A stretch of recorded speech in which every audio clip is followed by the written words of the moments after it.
शिवजी ने माता पार्वती को 2 वर दिए और वो दोनों वर आपके ध्यान में रहना चाहिए, आपके स्मरण में रहना चाहिए।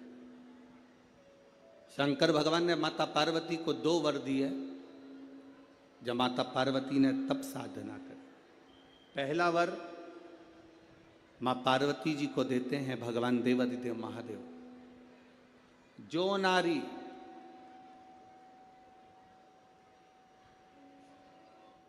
जो पुरुष, कोई बेटी कोई बेटा, जो नारी जो पुरुष, संत साधु महात्मा सन्यासी त्यागी बैरागी, कोई बालक कोई बुजुर्ग, जब भी किसी व्रत को धारण करेगा,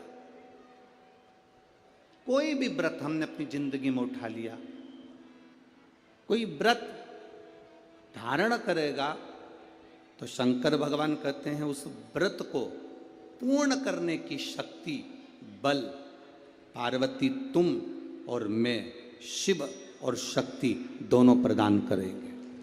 जब भी कोई व्रत उठा,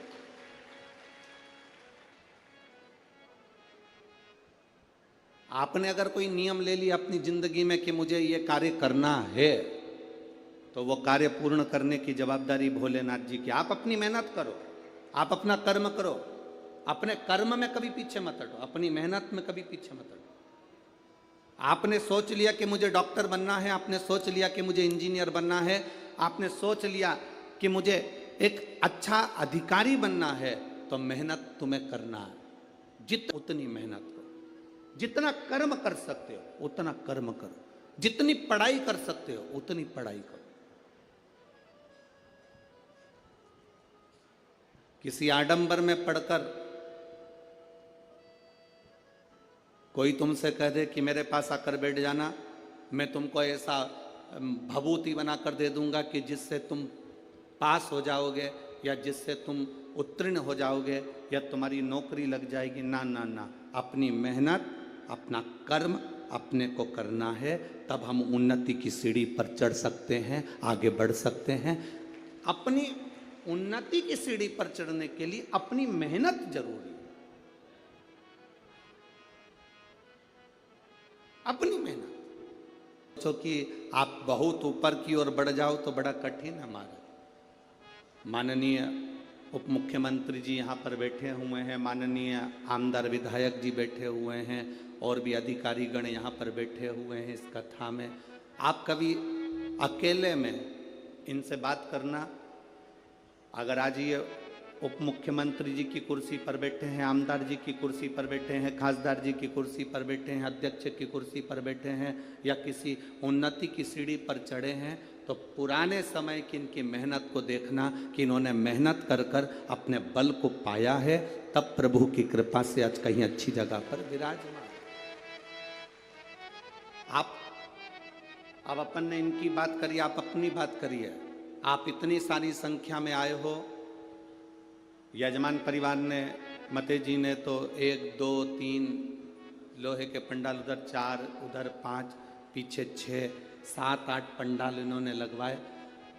परंतु आप जरा विचार करना, तुम्हारी गाड़ी कोई बिल्कुल नजदीक में नहीं छूटी होगी। जिस गाड़ी से, ऑटो से, रिक्शे से तुम आए होगे, वो कम से कम आधा किलोमीटर 1 किलोमीटर दूर छूटा होगा। बोलो छूटा कि नहीं छूटा? कम से कम आधा किलोमीटर 1 किलोमीटर तुम्हारी गाड़ी छूटी होगी। उसके बाद चिलचिलाती हुई धूप में तुम पैदल अपने बच्चों को, अपनी बूढ़ी माँ को, बुजुर्ग को हाथ पकड़कर धीरे धीरे धीरे धीरे संघर्ष करते हुए, मेहनत करते हुए, परिश्रम करते हुए, अपनी मेहनत के बल पर, अपने पांव के बल पर, अपनी एनर्जी के बल पर आप चलते चलते इस पवित्र शिव महापुराण की कथा में पहुंचे। तो आप पहुंचे तो शंकर भगवान की कथा श्रवण करने का सौभाग्य आपको प्राप्त हुआ। आप मेहनत कर पहुंचे।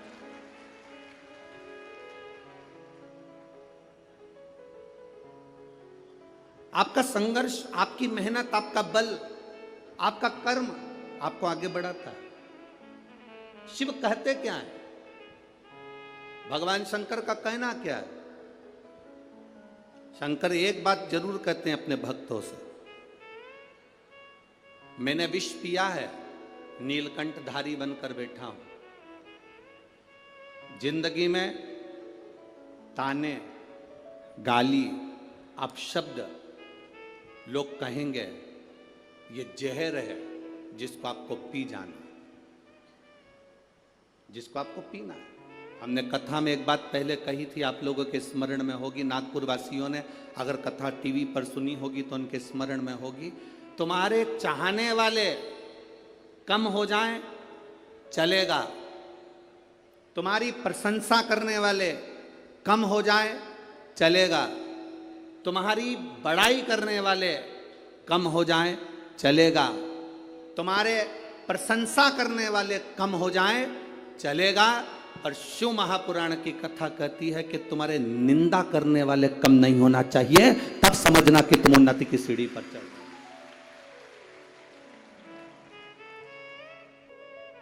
प्रशंसा करने वाला एक दिन निंदा कर सकता है, तुम्हारी प्रशंसा करने वाला एक दिन तुम्हारी निंदा कर सकता है, पर निंदा करने वाला कभी तुम्हारी प्रशंसा नहीं करेगा। इसलिए निंदा करने वाले बढ़ना चाहिए, वो बड़े, अपशब्द कहने वाले बड़े, ताने देने वाले बड़े, आपको आड़ा टेढ़ा कहने वाले बड़े।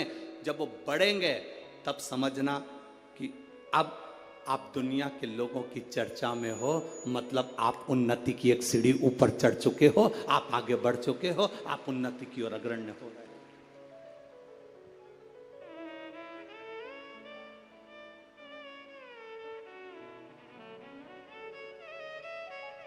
घर में दो बेटे होते हैं ना, एक बेटा पढ़ने में होशियार होता है,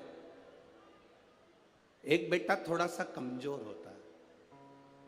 जो बेटा पढ़ने में होशियार है तो माँ उस पर हमेशा कहती है अपने एक बेटे से, देख ले वो तेरे भाई को कितना पढ़ता है, कितनी अच्छी पढ़ाई कर रहा है, कितनी उन्नति की सीढ़ी पर चढ़ रहा है।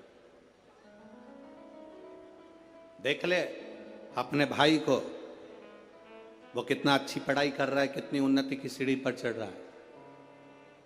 और एक बेटा ऐसा होता है जो मन के अनुकूल कार्य करता है, माँ की दृष्टि में वो अच्छा नहीं है, पढ़ता ही नहीं है, विद्या अध्ययन करता ही नहीं है, पढ़ ही नहीं रहा।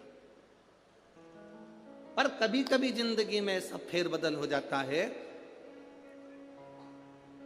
जिसने बहुत बहुत बहुत पढ़ाई करी, विद्या अध्ययन करा, पर वो अपने संस्कारों से विहीन होता चले गए। वो मम्मी का आदर नहीं कर पाया, अपनी आई का आदर नहीं कर पाया, भाऊ का आदर नहीं कर पाया, अपने माता पिता का सम्मान नहीं कर पाया। एक कमजोर लड़का जो भले पढ़ा नहीं, जो विद्वत्ता की सीढ़ी पर चढ़ा नहीं, जिसको माता पिता हमेशा ऐसा कमजोर ही समझते रहे, वो बच्चा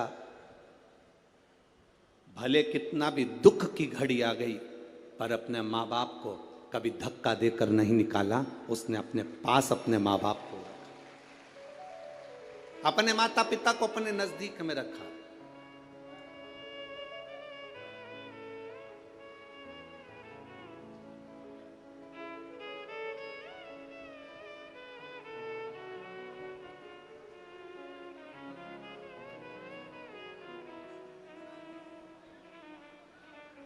पुणे नगर में जगताप परिवार ने जब कथा करवाई तो पुणे नगर में जब जगताप परिवार कथा करवाए तो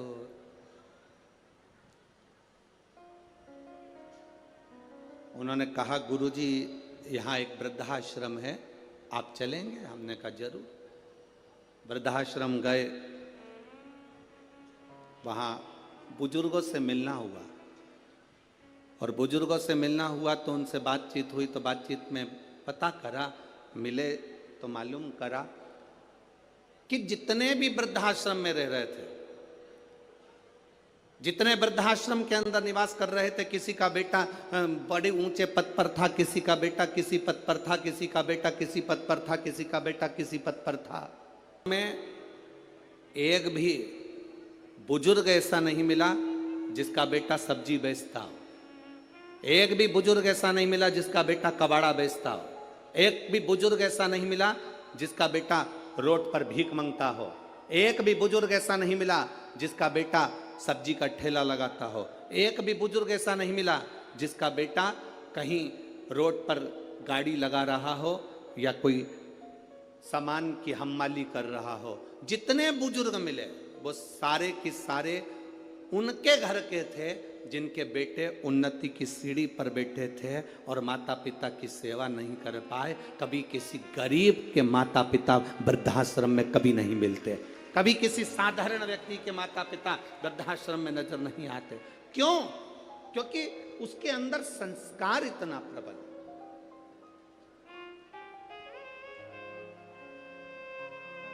उसके अंदर संस्कारों की प्रबलता है।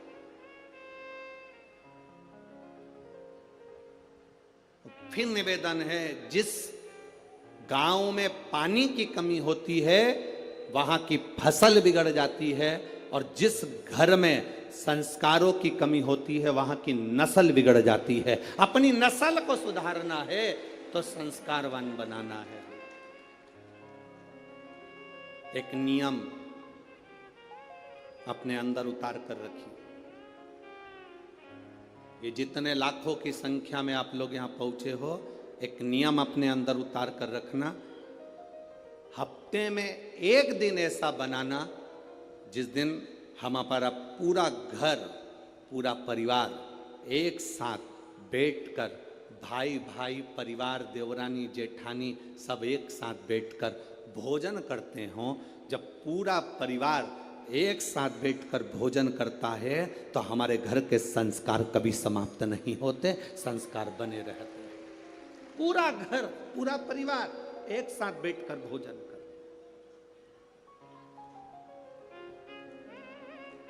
एक साथ रहे।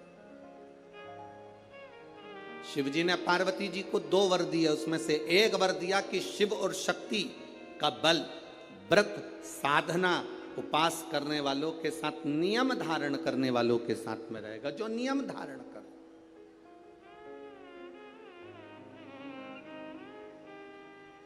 आप किसी संकल्प को उठाइए, वो संकल्प आपका परमात्मा पूरा जरूर करेगा। आपका बल, आपने सोच लिया कि मुझे ये पद पाना है, आपने सोच लिया मुझे इंजीनियर बनना है, आपने सोच लिया मुझे डॉक्टर बनना है, आपने विचार कर लिया कि मुझे कमिश्नर बनना है, आपने विचार कर लिया मुझे कलेक्टर बनना है, मुझे एसपी बनना है, मुझे सीए बनना चाहते हो। आज जो आप बनना चाहते हो उसका बल आपके भीतर स्वयं शिव देते हैं। शंकर देते क्या है? बल प्रदान करते हैं।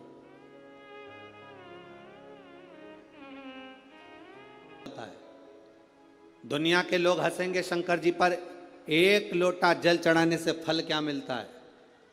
एक लोटे जल की महत्वता क्या होती है? दुनिया के लोग हंसेंगे कि शंकर की आराधना का फल क्या होता है। दुनिया के लोग हंसेंगे कि भगवान शिव की भक्ति का फल क्या होता है। दुनिया के लोग हंसेंगे कि शंकर भगवान पर बेलपत्र चढ़ाने का फल क्या होता है। शंकर भगवान का गुणगान करने का फल क्या है। शिव को एक चावल का दाना शंकर को चढ़ाने का फल क्या है। एक बार मुख से पंचाक्षर मंत्र नमः शिवाय, षडाक्षर मंत्र ओम नमः शिवाय, श्री शिवाय नमस्तुभ्यम बोलने का फल क्या है। ये दुनिया के लोग हंसते हैं, पर जितने लोग हंसते हैं हम उनसे कहते हैं ये इतने जो पत्र यहाँ पर इकट्ठे होते हैं, थोड़े यहाँ रखें, आज पहले दिन यहाँ पर इतने पत्र, ये पत्र अलग। इन पत्रों को कभी मौका मिले और जिसके मन में संशय हो, जिसके मन में संशय हो कि शंकर करता क्या है, उसको एक बार इन पत्रों में कहीं ना कहीं इनका मोबाइल नंबर भी रहता है, इनका एड्रेस भी रहता है, तो उसको पढ़ा करो कि इन पत्रों से हमको ये मालूम पड़ता है कि शिव करता क्या है। देवता देते हैं पल्ला झाड़ कर और महादेव देते हैं छप्पर फाड़ कर। मेरा शंकर कभी कम नहीं देता, मेरा वो घड़दानी देता है तो के लिए शिव जी के मंदिर में जाता है, अपना कपड़ा जलाकर उजाला कर कर चोरी का सामान ढूंढता है। शिव कृपा कर कर उसको कुबेर बना देते हैं। जो कुबेर की कुर्सी पर बैठा वो वही चोर है जो शंकर के मंदिर में चोरी करने गया था। पर शिव ने कृपा कर, ओघड़ी ने कृपा कर।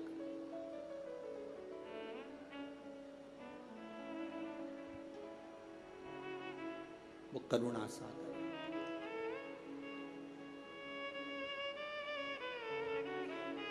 शंकर के जो भक्त होते हैं वो 3 बार रोते हैं। कितनी बार रोते हैं? 3 बार। शिव के जो भक्त होते हैं वो 3 बार रोते हैं। पहला,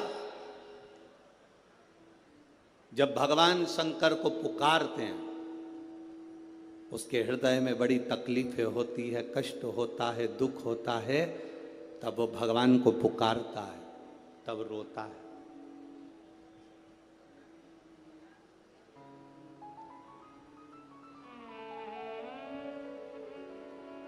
शिव के भक्त 3 बार रोते हैं। पहला, जब वो बाबा को पुकारता है, दुख की घड़ी में, कष्ट की घड़ी में, तकलीफ की घड़ी में, तब वो बाबा को पुकारता है, तब रोता है। दूसरी बार, शिव का भक्त जब बाबा नहीं सुनते, बाबा नहीं आते, उसका दुख जब समाप्त नहीं होता और भगवान जब आते नहीं, उसका दुख जाता नहीं, शंकर का भक्त फिर रोता है।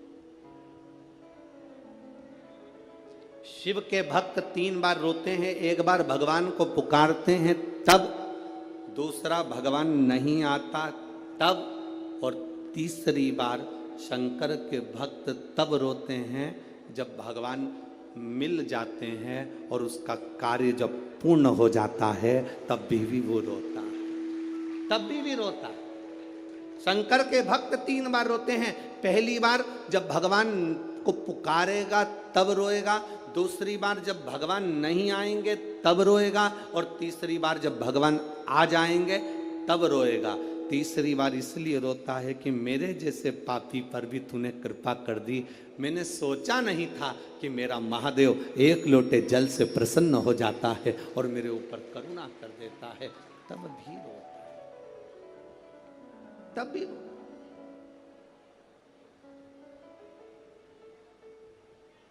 बस आपका भरोसा, आपका विश्वास दृढ़ होना चाहिए, और जितना विश्वास, जितना भरोसा आपका पक्का होगा, उतना परमात्मा को मिलने में देरी नहीं होगी।